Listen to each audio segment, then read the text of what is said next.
For exclusive podcasts and more, sign up at patreon.com/partnersincrimemedia. This week's Law & Order Marathon winner is Beth Hafner of Sterling, Illinois. Beth will get a marathon decal showing she watched 26.2 hours of her favorite crime show.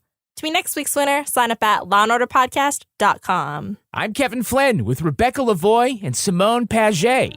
And these are their stories. You think you know who did it, but you don't know who did it. Law and order, law and order, law and order.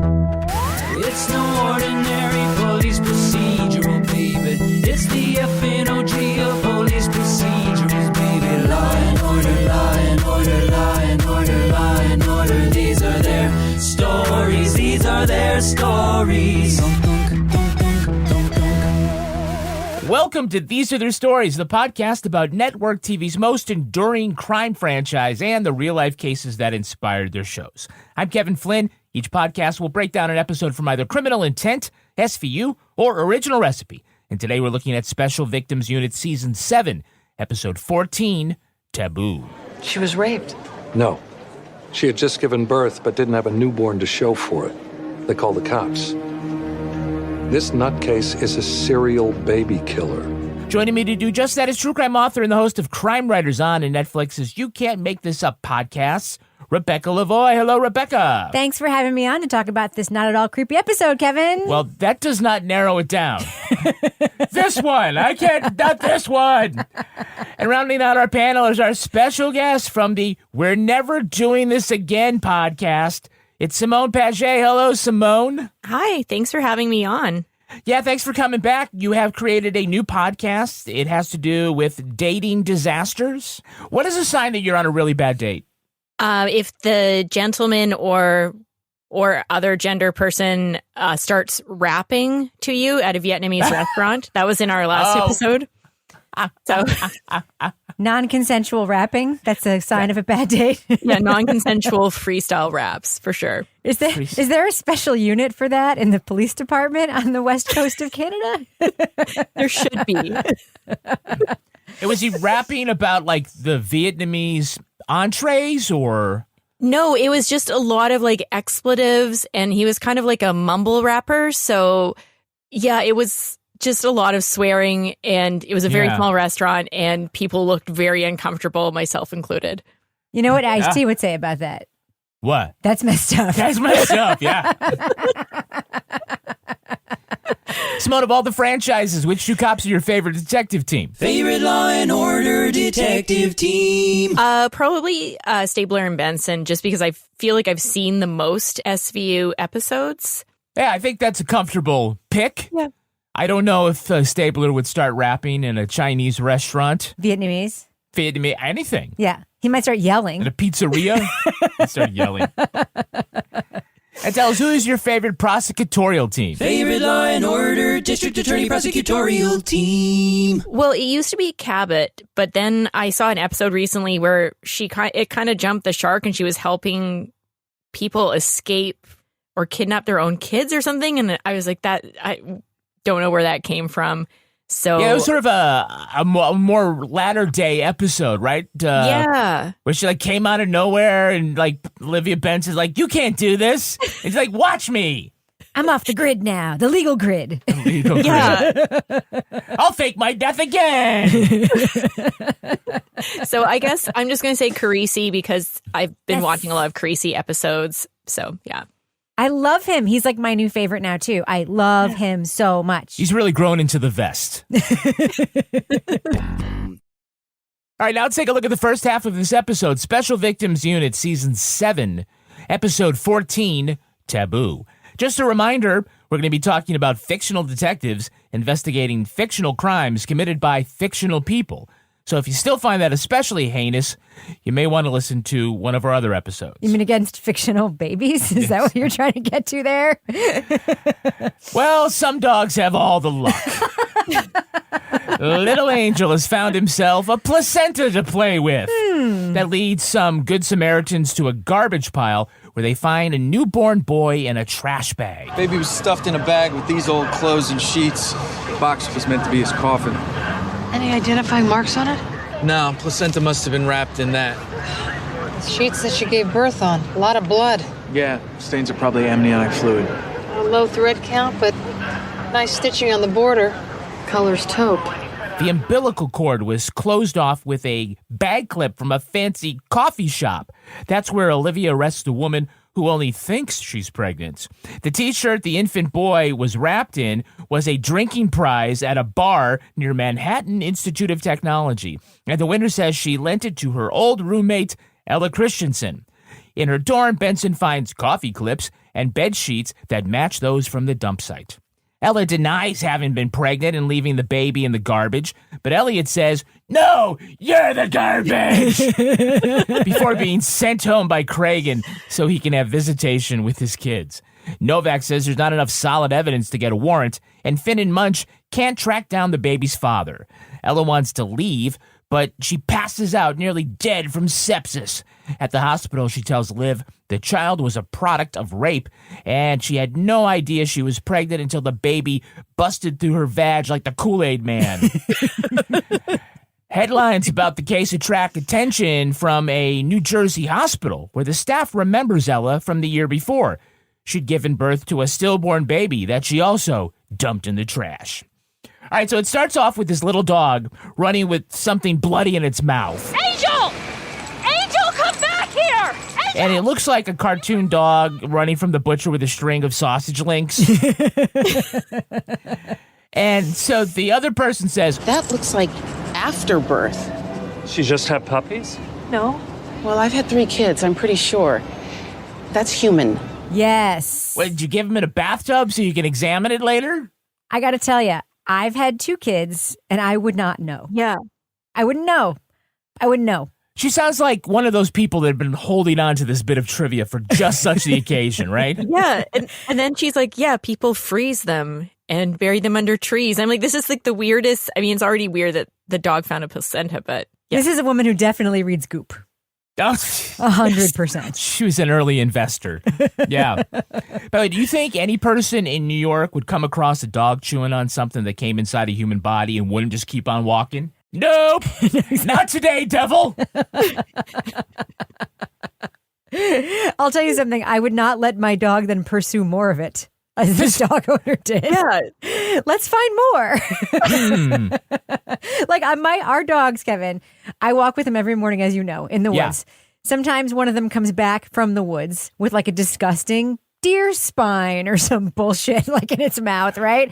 Or a squirrel tail hanging out of its mouth because it just swallowed the rest of it whole. I'm not like, hey, let's go find more of that thing. There's nothing better than that. It's just like the smallest police dog ever because it seemed like really good at finding more placenta. That's not one of the search dogs you see at the airport a lot. Nope. Who's got afterbirth? So we used to have pizza rats, and now we got placenta puppies. Oh, my God. So the crime scene tech has determined by looking at the neighbor's trash that... What do we know about him? Based on the anthropological profile of their garbage, I'd say he's a conservative, she's a liberal. Favorite food is mushu pork from Walk This Way. Had it delivered 3 times in the last week. From Walk This Way? From Walk This Way. We used to have a restaurant in Toronto called Walk and Roll. Now they're in New York, home of a million authentic Chinese restaurants, and the one they order from is called Walk This Way.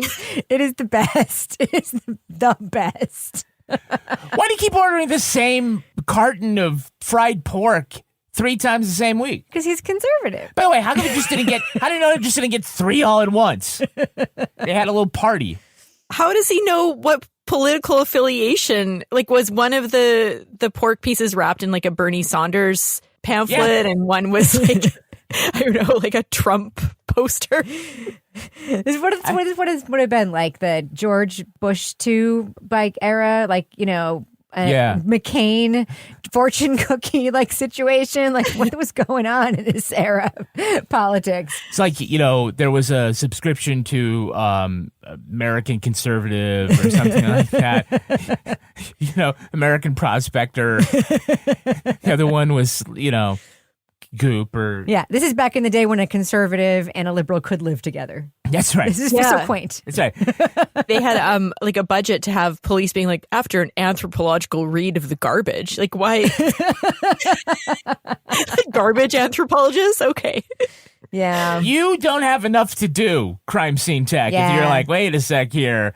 Let me figure out. Only half of this was recycled. Well, one's conservative, one's liberal. Right. And the other's a slob. So there's a clue that the umbilical cord was clamped off with a clip from a fancy coffee shop, because I think it was just called Gourmet Coffee. The fancy coffee shop was literally called Gourmet Coffee Shop. Yeah, but Walk and Roll was the one they went with. Okay. Walk this way. Walk this way. There you go. Walk on the wild side. Yes. Man, this sounds like stuff that was on Abercrombie and Fitch T-shirts that were very problematic in the 80s. This is also an episode where Liv is able to pick up a blood-stained thing of sheets and go, oh, low thread count, but high quality stitching.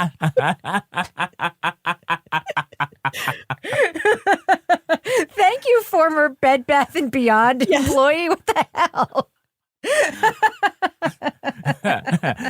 I just see her like roaming through the aisles of Bed Bath & Beyond, like feeling different sheets and being like, this will come in handy someday. Like, I need to analyze all of these. Wonderful hand for throwing a baby in the trash. Well, I don't know. Maybe it was for professionals. She's like, well, which one of these is really semen resistant? I need to know for my special victims work. So they go to this, Gourmet Coffee, and they find Varla panhandling. You can't take my baby! Please! Don't let me take my baby! Who's trying to take your baby? Social services. No drugs this time. My baby will be born clean, I swear. Are you saying that you're still pregnant? What are you, blind? I'm ready to pop. I'll tell you from experience, there's nothing worse than asking a woman if she's pregnant and she's not, or assuming she's not pregnant but she is. True. And that would all be on me. Yes. Well, they take Varla to the hospital only to learn that she hasn't been pregnant in a long time. Right. So they bring in Wong. Bring it Wong. He's not wrong. Bring it Wong. It's any excuse, I know. So Wong believes she has a disorder where she only thinks she's pregnant. Mm-hmm. Pseudocyesis can also occur when a woman has miscarried or lost a child. Then if there's no baby in there, what makes the belly so big? That one's still a medical mystery. Even Wong's like, I don't know, eating for two? I guess? I have a question for you guys. Yeah. What's more surprising to you? That this disorder exists or that we're supposed to believe Varla is 41 years old? Jesus. I mean, crack is whack. So yes. Yes. Even so, like 60. I am going to be 50 this year. And I'm like, damn, I look incredible compared to Varla. Yeah. Like, incredible. Period. You look good anyways. They think they're going to bring her in and do like a placenta lineup. Oh, God. And be like, okay, which one is hers? We need the dog to hold it. So, like, just for verisimilitude, like, just, yeah.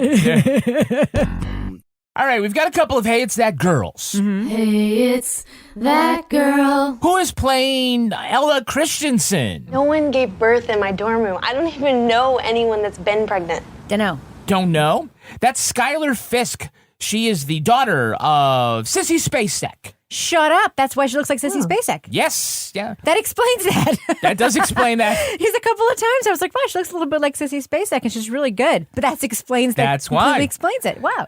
So being the daughter of Sissy Spacek means you're also the cousin to Rip Torn. Oh. And also the 23rd great-granddaughter of King Edward I, for whatever reason. Wow. So that's why the Carrie vibes. That's why the Carrie vibes. Got it. Exactly. Got it. Man, which had more blood? It's like, okay, I'll tell you how to work with all this blood, Mom. Okay, she got her big break as Christy in The Babysitters Club. Okay, you didn't watch it? Fine, moving along. I read the books when I was a kid. Yeah, me too. Skylar says that when she was little, she'd go into her mother's closet and play with her Academy Award statue from Coal Miner's Daughter. Meanwhile, Rebecca's son goes into her bureau drawer and plays with her, quote, flashlight. I have a question, though.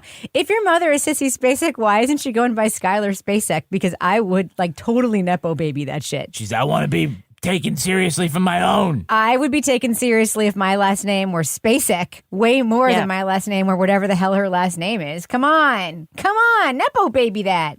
Lean in. Lean in. Lily Collins, everyone knows who that person is. Nobody knows, and her dad isn't even an actor. No one knows who this person is. Man, looks like I missed again. Did you know the trial judge? Yes. Who is that? That's Patricia Kallenber from Sisters. Yes. Yeah. Jury is dismissed. Defendant is to be remanded to the state psychiatric hospital until such a time as she is no longer a threat to herself or to others. Court is adjourned. Yeah, it's Georgie in the 90s classic Sisters, starring alongside Swoozie Kurtz, Julianne Phillips. And Celia Ward. Academy Award winner Celia Ward. She was also in 30-something. By the way, she's now 60-something. Just saying, they were so pompous about being, I'm 30-something. She's recently had recurring roles in Power, The Tick, and Madam Secretary. Patricia says that she was in her trailer with her Sisters co-star George Clooney, who said he'd just been asked to try out for a pilot for a medical show, and she said, "Your career will never be the same if you leave Sisters." Wasn't he also one of the boyfriends of Jackie on Roseanne? On Roseanne, yeah. He bounced around. Your career will never be the same if you're not Jackie's boyfriend on Roseanne anymore. Did you know the actor's playing Varla, the homeless woman at the coffee shop? This is a trick. How could they steal my baby without me knowing it? And why? I did everything right this time. Yeah, she looks super familiar, but I couldn't quite place her. Yeah, that's Annie Golden. You likely know her from Orange is the New Black. Yeah, that's what I know her from. The mute inmate who communicates with the notepad and who accidentally started a cult with her at the head of it. She actually has a great singing voice. She was in the punk band The Shirts and was in the movie version of Hair. Cool. Even though Orange is the New Black fueled her comeback, she says she doesn't have Netflix. She lost the password she'd been sharing with Warren Beatty all these years. The password apocalypse is coming, people. It is. We do have a Hey, It's That Guy. Hey, it's that guy. Can you tell me the name of the actor playing Everett Drake? I can. I know his name, but I cannot pronounce it, so I'm not going to say it. Simone, you know, right? I don't know. I just call him creepy guy from House of Cards that was involved and maybe killed a sex worker. It's like Zeliko Ivanek. It's Gilko Ivanek. Oh. You wouldn't let her go down for a crime that you committed. I'm a public figure. I can name at least a dozen people who saw me that morning. There's no way I could have been in the city to dump that baby. Classic Hey, It's That Guy. How do you know how to pronounce his first name? I went down the rabbit hole. Yeah, I've always wondered how to pronounce it. I know him because he's in everything. Yeah, he was Russell Jackson on Madam Secretary, The Magister on True Blood, Ray Fisk in Damages, for which he won an Emmy Award. He was also in Big Love, Heroes, Argo, The Mob Doctor, and House of Cards. And he was Governor Devlin in Oz, which starred? Stabler. Yeah. Chris Maloney. And also starred? J.K. Simmons, yes. Who plays? Skoda.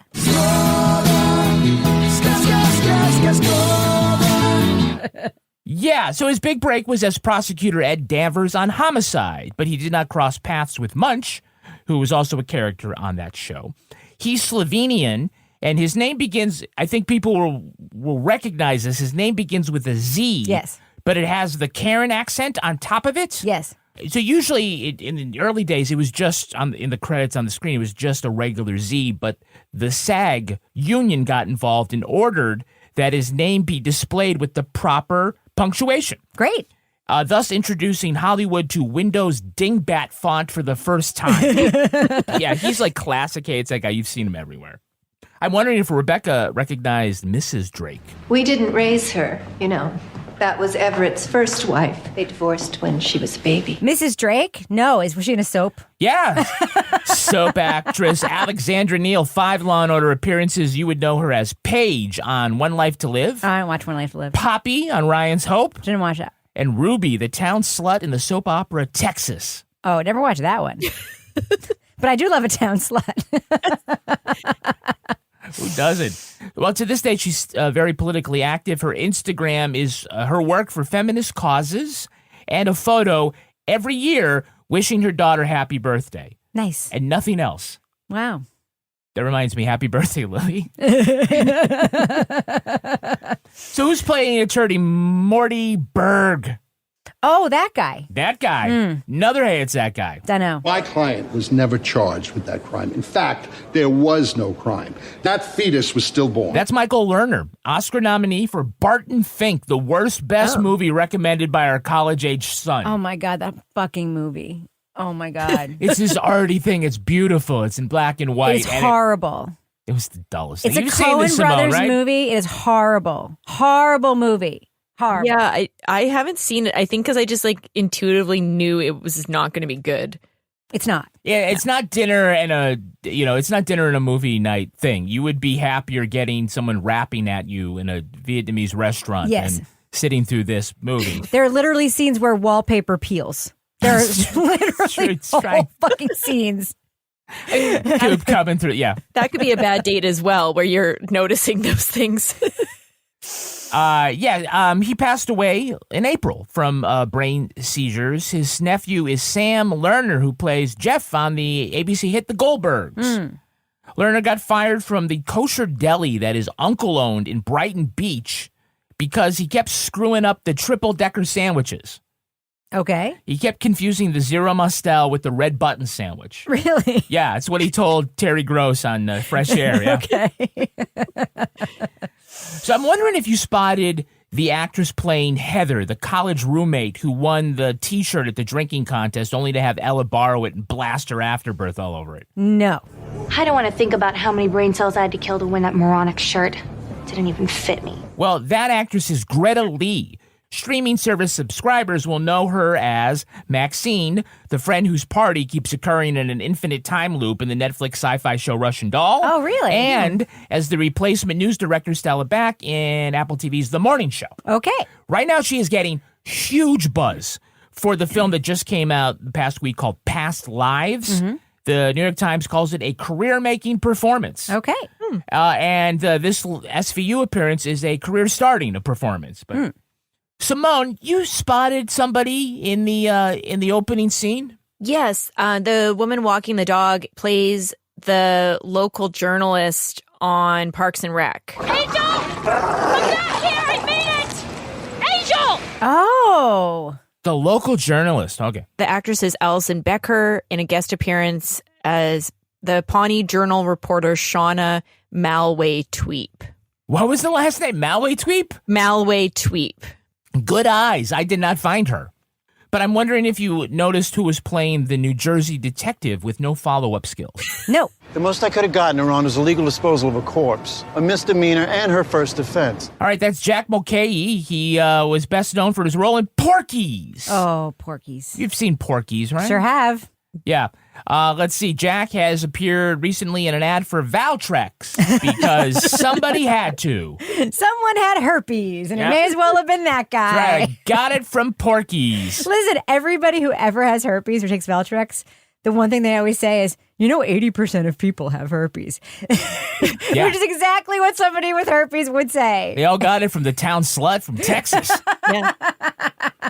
My friend dated a guy who was... he was the literal poster guy that was plastered all over Toronto for the face of STDs. It's this is what someone with an STD looks like. And you know what you're getting when you date him. He shakes your hand. He looks you square in the eye. He knows. You know. And she broke up with him for totally unrelated reasons. And then after he was like, I'm really struggling to find people to date. And I'm like, yeah. Because you're what STDs look like. Yes. You're walking gonorrhea, dude. Yes. Man, that guy has chlamydia face. Resting chlamydia face. What burns? All of him. When they interrogate Ella, Stabler suddenly turns it up to 11. You have the wrong person. You chose to walk 6 blocks with them, right past a firehouse. A hospital wearing their safe haven laws. You could have just left them anonymously. Why are you yelling at me? Because you tossed him in the trash like the garbage you are. And then Cragen pulls him out and reminds Elliot to use compassion. Overcoming resistance through compassion. I can't. Not with this one. Not with this one? Okay, what Cragen Not actually this one. What Cragen actually says is that interrogation 101 is compassion, and I'm like, in what police manual is compassion interrogation 101? I've never heard that. I've never seen it on any cop show, nor in real life. But he says, Simone, like, I can't with this one, as if he's compassionate in all the other ones. Yes. Well, he never doesn't yell. Yeah, but also it's like it sort of brings to mind like the I care about dead babies because I'm a dad. Yes! My family, and I can't be with them on the weekend because I'm here. My favorite is when Ella goes, why are you yelling at me? And I'm like, that is a very fucking good question, Ella. Man, yeah, she really nailed it. Yeah, she nailed it. You know what a better question would have been? What? Can I have a lawyer? Exactly. That would have been the question to ask. But one of the reasons apparently we find out that Elliot is all upset because this is the season where he is estranged from Kathy. It looks like they're going to be divorced. She almost got away, Kathy did. Almost got away. She'd be alive today if she wasn't with him. We all know that. Yep. So apparently the kids are home and it's like his weekend to have visitation. And he's like, oh, I can't be with them. But Elliot, you got to know they are loving the fact that you are at work and they're home alone. Kathleen is going through the liquor cabinet. Dickie is playing with your spare gun. They don't want to see you. They're like, freedom! They're like, go back to be with those special victims, Dad. That's right. Maureen is being confused with Kathleen. It's fine. Everything's fine. Stella still won't admit that she's the mother of baby John Doe, so Benson tries to trick her with science. You know, women don't get their period for 6 to 8 weeks after giving birth. Then I wish I had given birth. I always find it fascinating how female roommates sync up on their periods. Did that happen with you and Heather? Not that I know of. Oh, I know. Why, you ask? Because I need probable cause, motherfucker! Your Honor, she clearly was resistant to normal pheromones, the coeducational life. Please sign this warrant. It's a very strange question. Yeah, it's a very strange question. I think that me and Simone's periods might sync up just from being on this podcast together. Is that weird? How long and from far away do you have to be for that to happen? I know my period synced up with you. So Ella says she doesn't feel good and tries to leave, and but she's septic, and which we all can guess. And as soon as the elevator's door opened and everybody clears out, she falls into the car and passes out. I need some help here. Somebody call a bus now. There were 8 people on that elevator, and none of them looked back. They just kept walking. They're like, nope, not today, devil. Yet that lady chased a placenta down the street. Yeah. Now let's take a look at the second half of this episode. Finn and Munch talked to the New Jersey cop who investigated the first time Ella threw a baby into the trash. Look, I sat with her for 6 hours. The poor kid was only 18. She hadn't gained more than 10 pounds. She had no idea that she was pregnant. You never arrested her. You never filed a single charge. I had no case. What did she say happened to the baby? She disposed of it herself. For future reference, that's called murder, too. She said the baby was stillborn, and I had no evidence to the contrary. Ella's father is City Councilman Everett Drake, who says Ella only recently came back into his life after his ex moved away years ago. The media coverage and public outrage is growing, and Benson can't get Ella to name the father, only saying that he's married and it would ruin his life. Huang suspects Ella is suffering from postpartum psychosis. Meantime, Warner has a shocker. DNA shows the baby's father is Ella's father, Everett Drake. After finding them canoodling on the couch, Liv brings them both in. Drake says their sexual relationship began when Ella moved in. Novak says New York, for some reason, does not have a law against adult incest. They can't get Drake, so their only option is to try Ella on child abandonment and attempted murder. Though Casey gets the father/grandfather to contradict himself on the stand about whether the sexual relationship was consensual, the jury still finds Ella not guilty by mental defect and sends her to a psych hospital. Still looking for evidence Drake assisted in getting rid of the newborn, Olivia opens up to Ella about being the product of rape and understanding her feelings about not wanting to raise a constant reminder of that. She responds by saying how the babies would just cry and cry, meaning the first baby had been born alive before she dumped it. Meanwhile, Drake has filled out the paperwork to take custody of his son/grandson, but Novak hands him an injunction. Olivia takes the newborn from Drake's arm and then runs off with the baby saying, "Mine, mine, mine," like Rumpelstiltskin. So when Olivia brings Ella to the courthouse for arraignment, there is already a mob of people there. Evil, disgusting, stay! Did murdering your first child affect your life at all? Sterilize! You can stop! All of them on the angry people phone chain. Mm-hmm. Right, so Simone, these people took time off from work, went home and made handmade signs. They found driftwood and went, I don't know if they went to Michael's and I need colored construction paper and markers, and I have to get down to the courthouse and be there for when this happens. Yeah, it's almost like there was a drag story hour going on. Yeah. Or, yeah, I just imagine them walking to Michael's and be like, I need a glitter glue pen that will look good in the words baby killer. And monster. You know what my favorite sign was? Tie her tubes. That's fucking good advice. The whole show, I was like, go on the pill, Ella, for fuck's sakes. If you're gonna fuck your dad. At least use a little bit of judgment. Jesus, I mean, they would solve a lot of problems. People at least would, you know what I mean? Solving the problem would be not fucking your dad. Also, going on the pill. Yeah, it would solve a different problem. I mean, isn't she a scientist, for fuck's sakes? She's great at technology, just not biology. I didn't know I was pregnant. I just felt something. I find that hard to believe, but yeah. Ella's attorney argues for bail in case he wants $1 million. And the judge says, I'll give you a lower bail if you promise not to get pregnant again. That's unconstitutional. I'm not ordering that she be sterilized, Mr. Berger. But if you do become pregnant again, young lady, you will be found in contempt of this court. And bail will be rescinded. Your Honor has no right to legislate procreation. Mr. Jones, I'll give you lower bail if you promise not to rob a bank again. Agreed? Okay. That's such a weird condition. And can they actually do that in the States? How do you police that? No, you can't do that. Okay. That's not, I mean, people have done it and they've tried. I mean, that actually, such shit like that has actually gone down. I'm sure it has been upheld places, but it's actually not fucking constitutional. And going on the pill again would solve all these fucking problems. And when Ella's like, I don't know if I can do that. I'm like, well, there's one way you could do that, Ella. Stop fucking your dad. Get or go on the fucking pill. It's not fucking hard. Read the literal signs. Tie your tubes. Get a Mirena, for God's sakes. She says, I can't do that. The judge goes, okay, $2 million. Look, you know how fast all these trials work. She was arraigned on December 12th, and they went to trial on January 12th. Can't you even say, I won't get pregnant in the next 4 weeks. Let me go. You can't even fib? My dad is so hot. He's so hot. Remember, fictional dads, fucking fictional daughters. Listen. Dumping their fictional babies in the rubbish. They were really into each other. They were all over each other.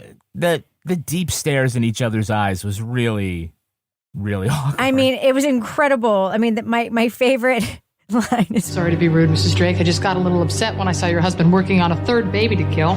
Did you tell your wife that her grandson is also her stepson? What? Your husband's been cheating on you. With his own daughter. Yeah, I like that one too. Sorry, it felt so funny. Twisted soap opera. Yeah. It brought me back to a very classic line from season 19, Send in the Clowns. You've been sleeping with your own daughter! No, that was an accident, though. But in this case, they liked it. They like a lot. They like it a lot. Well, the last time you had me on the show, we talked about twincest. Yeah. It's still incest. Twincest. Poor Simone. Simone, it's whatever. Just spin the wheel of the roulette wheel. We just know Simone is so accepting of all these different, things, all these different kinks, She's like, you're really pushing it, guys. You're pushing the boundary. But is this really a surprise? Because the daddy-daughter dance was very awkward for them. As soon as she said he's a married man, I knew it was the dad. Yeah. I knew it. I knew that there was going to be something weird. I'm like, this isn't going to end well. It's going to end creepy. Yeah, and it was called Taboo, and I didn't think throwing babies in the garbage was taboo enough. It's not a tradition. Not that it's allowed. And taboo, I'm just saying. It's not taboo enough to put your baby in a trash bag. Yeah. You know what's actually more taboo than that? Fucking your dad. Yeah. On purpose. I'm just going to say there are a lot of videos on Pornhub with the word taboo in it. None of them have to do with throwing a baby in the garbage. A lot of them have to do with step parents. Not a lot of them have to do with actual parents, though. Just saying. You have to let the actors go where they need to go. I'm surprised the psychiatrist didn't. There is a phenomenon where kids who've been separated, never grown up with their parents, don't develop the same repulsion impulse and then actually become attracted to them later in life, which is... There's an episode about that. Yeah, I'm not surprised. So at trial, the defense asks Drake about his relationship. Are you and your daughter close, Mr. Drake? As close as two people can be. And America wrote its own joke. It's like, no, don't go there. And then he testifies that, they had sex and then cut to the jury reaction. It's like somebody farted. The guy, his facial expression. It's like, here, boing. If the dad don't fit, you must have quit. I'm sorry. This is why it's funny and not this is why it's something we can laugh at. Yes. It's fictional people. Because she is fucking her dad. It's not like other episodes where it's not like the one where the guy and the mom that we talked about was so disturbing because the mom had been abusing him. Yeah. She is on purpose fucking her dad in this episode. And then she met him as an almost adult. And it is very funny to me how in love with her dad she is. I'm sorry. I know it's taboo and I know it's fake. Listen, it's fake. It's all fake. It is so funny. It's just funny. When they get together, she puts that red veil over the lamp to give the color, and then of course she puts on what else? The mamas and papas. Yes, he's old. That was a deep cut. But he's old. They don't look good together at all. And the way she's cuddling with him on the couch, even as an adult woman, seems really wrong. I don't understand why the wife wasn't this is weird. I'm sorry. This episode is hilarious. And I know I'm usually very sensitive, but this episode is straight up hilarious. Well, she was like, oh, we fell in love at first sight. I'm like, what? It's your dad. I can't wait to see my dad. Oh, he's hot. He's not. Hey, Daddy. He's not, though. He looks like a thumb that's been underwater with a Band-Aid over top, and you take the Band-Aid off, and it's like that guy. Oh, man. And she's beautiful Sissy Spacek's beautiful daughter. Yes. Oh, wow. Skylar, not Spacek. Skylar, change your fucking last name. You're going to get more jobs. I know, the dating scene is rough, but, it's not that rough. She needs to subscribe to your podcast immediately and never do this again. It's a pre-Hinge world that she's living in 2007 or whenever the fuck this episode came out. Do you think he says, do you want to go back to my place or my place? Our place or our place, yeah.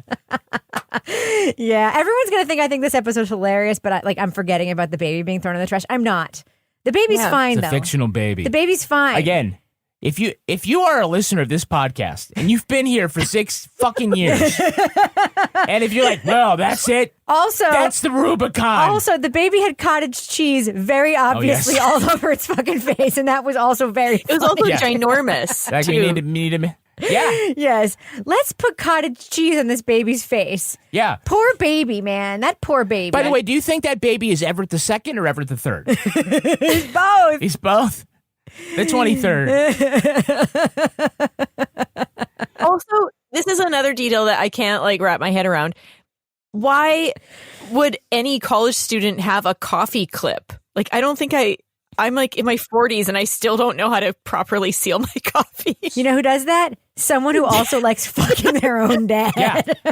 She's so hopped up on caffeine. I don't know. Let's do it. I can't sleep. Come on. I keep thinking about that poor dude in her class who was like, Ella, man, she was a goddess. Yeah. I just can't wait till he finds out she was fucking her own dad. That baby was born more hopped up than Valra's crack babies that she had. God. Man. She a goddess now, dude? Is she a goddess now? That's going to give him a complex because he's the one girl I liked in university was fucking her dad. Not me. Could have been me. Why couldn't I get any of that? I used to cheat off a girl who was fucking her own dad.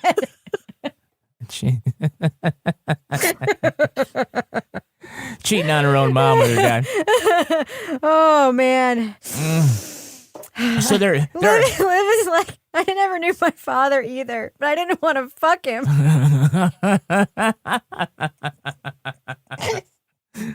There are a lot of Olivia Anvils, though, right? I hope you're putting this episode out for Father's Day as well. Well, let's take a look at the real-life story that inspired this episode. It's time for Rip from the Headlines. You think you know who did it. You think you know who did it. But you don't know who did it. You don't know who did it. Rip from the headlines. Plot points for this episode were inspired by the 1997 case of the so-called prom mom, Melissa Drexler. The New Jersey teenager became pregnant by her longtime boyfriend, but she hid the fact she was up the pole from her family and friends. Drexler lived in a state of denial and sought no prenatal care, and even with a relatively small frame, she showed little sign that she was carrying. The morning of her senior prom, Drexler's water broke, but she still put on a gown and went to the dance. 20 minutes into the evening, Drexler started having contractions and fled to the loo. After a half hour of labour, the child was born in the toilet. Authorities say the girl cut the umbilical cord with a sanitary napkin dispenser, then strangled the baby and put him in the rubbish. Drexler then returned to the dance floor. After the prom, the infant's body was discovered by the custodian. Prosecutors originally charged Drexler with murder, but let her plead guilty to aggravated manslaughter. The judge sentenced her to 15 years in prison, but Melissa Drexler was released in 2001 after serving only 3 years. I remember this story very well. Yeah, so as someone who was once related to a young woman who hid a pregnancy and gave birth on a bathroom floor, I will say there are... Wait, what? Yeah, we'll have that discussion offline. Wow. But there are some commonalities in these kinds of cases. You know, there's the religious influence that sex is wrong, and so that getting pregnant is even way wrong. The belief that you'll be punished for your sin.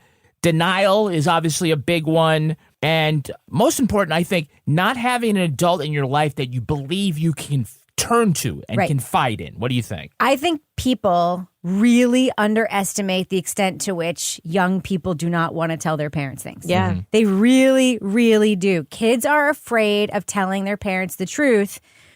I mean, really, because parents create an environment of fear around expectation and mistrust, where kids don't ever want to tell their parents. I mean, a lot of kids can't even tell their parents they got a C, much less I got knocked up, mom. It is terrifying for a lot of kids. They would rather do this than it's scarier. It's less scary to do this than tell mom. What kind of I mean, that's this, by the way, this is that's a horrible story, but it's an unsurprising story because you can imagine a million situations in which this is less scary for this girl than telling her parents that she's pregnant. My first job out of college was working for a travel agency that organized group trips for high school students to Europe.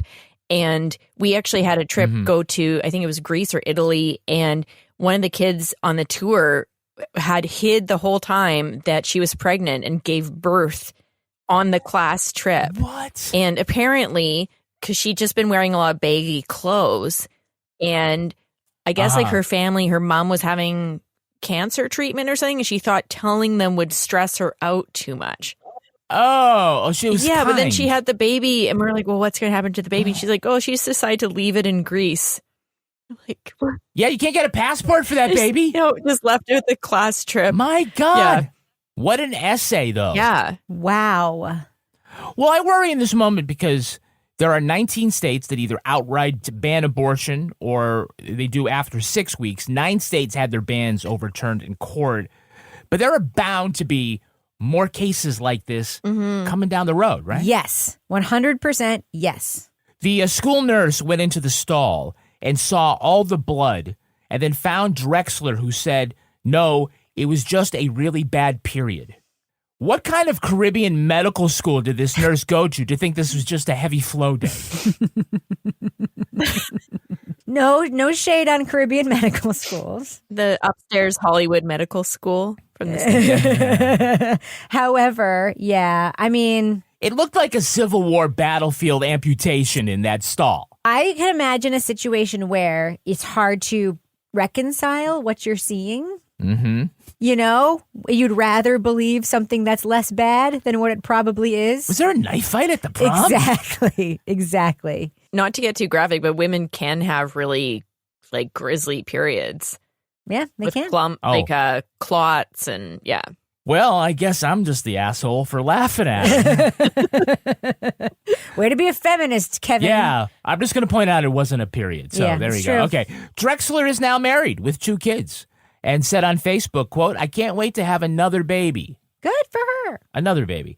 The teen father now also has children and commented on what a nice family she has. And that's why Facebook is the 7th ring of hell. Yeah, that's true. Like. Look at that one. Like. Yes. What did they used to do? Poke? Poke. Yeah. Oh my God.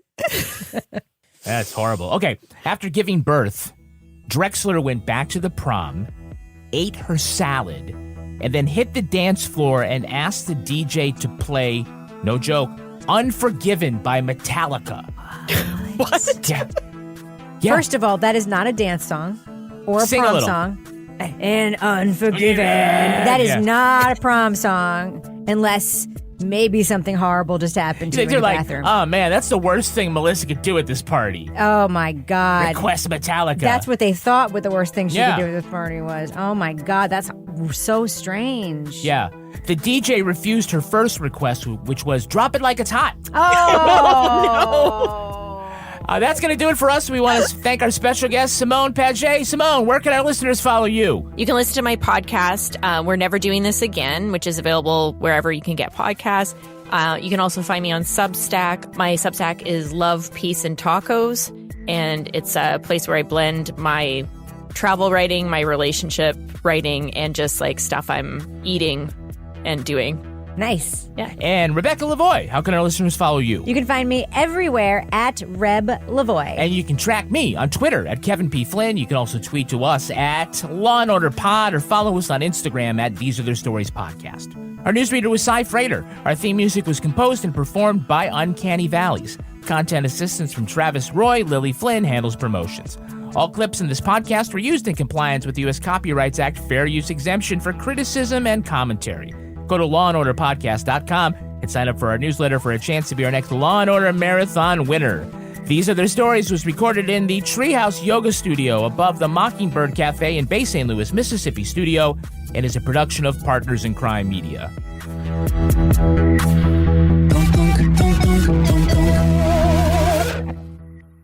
Partners in Crime Media.